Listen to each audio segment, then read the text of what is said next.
Les jours passaient, mais cela ne s'arrêtait pas.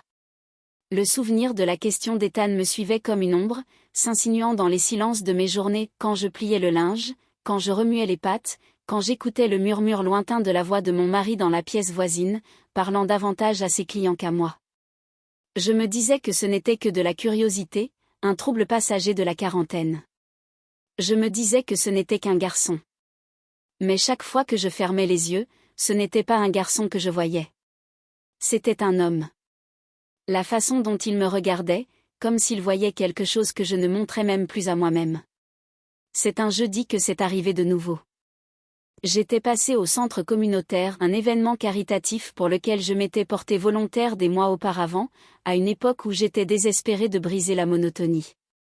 Je plaçais des chaises, distraite, quand j'ai entendu sa voix derrière moi. Besoin d'un coup de main? Je me suis retourné trop vite. Il était là. Ethan.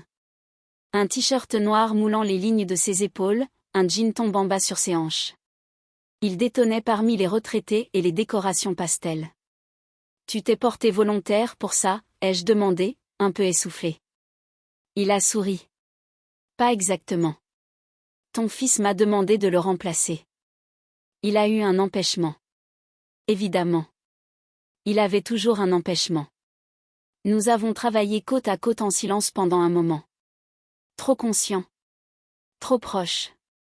Chaque fois que nos doigts se frôlaient, cela m'envoyait une décharge discrète. Je me disais de ne rien ressentir, mais je le sentais. Chaque frisson. Après l'installation, la plupart des bénévoles sont partis. Je suis resté, prétendant vérifier quelque chose sur une fiche. Lui aussi. Tu veux prendre l'air, a-t-il demandé en inclinant la tête vers la sortie latérale. J'ai hoché la tête avant même de trouver une raison de refuser.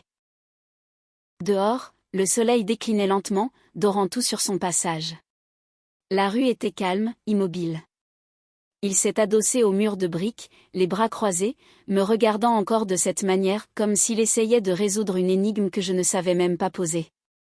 Tu as l'air fatigué, dit-il doucement. Merci, ai-je ri, mais le son était cassant. Ce n'est pas ce que je voulais dire. Je sais, ai-je répondu. C'est juste que, je suppose que je le suis. Fatigué. De faire semblant. Il n'a pas répondu tout de suite. Puis, doucement, tu ne devrais pas avoir à faire semblant avec les gens qui t'aiment. Ma respiration s'est bloquée. Ethan. Ne dis rien, dit-il en s'approchant.